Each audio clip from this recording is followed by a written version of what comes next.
सतत कोसळणाऱ्या पावसाचा फटका आता हा शेती पिकांना मोठ्या प्रमाणात बसताना दिसतोय आणि त्याच्यामध्ये मिरची ह्या पिकाला सुद्धा फटका बसलेला आहे।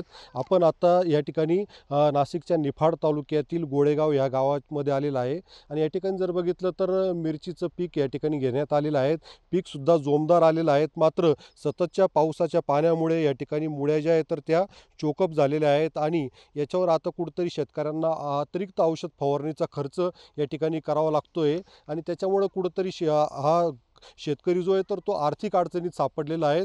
आणि या ठिकाणी आपण शेतकऱ्याशीच बातचीत करणार आहोत। भाऊ, मला हे सांगा, तुम्ही या ठिकाणी औषध फवारणी करताय आणि किती एकरामध्ये हे मिरचीचं पीक लावलेलं होतं, साधारण किती खर्च केला, आज काय परिस्थिती, काय सांगाल? माझं नाव विजय गोपाळ मुदगुल, राहणार गोळेगाव, तालुका निफाड। हे गौरी या व्हरायटीची निवड करून आम्ही 1 एकर मिरची लागवड केली होती। हा प्लॉट आता 70 ते 80 दिवसात झालेला आहे। पहिला तोडा खुड्यासाठी आलेला आहे, पण सततच्या पावसामुळे हे झाडं डंपिंग होत आहे। पण औषधं मारून कसं तरी प्लॉट वाचवायची चालू आहे कसरत। पण शासनाला एवढीच विनंती आहे की काहीतरी याचा पंचनामा होऊन नुकसान भरपाई किंवा खर्च तरी मिळावा।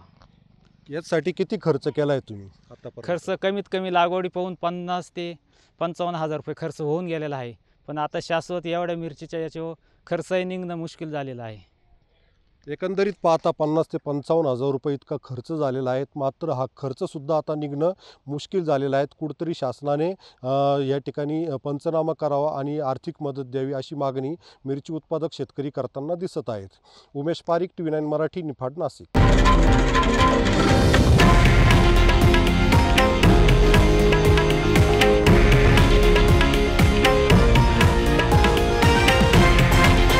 हे आहे देशातील नंबर 1 न्यूज नेटवर्क आणि आपण पाहत आहात TV9 मराठी, एकमेव।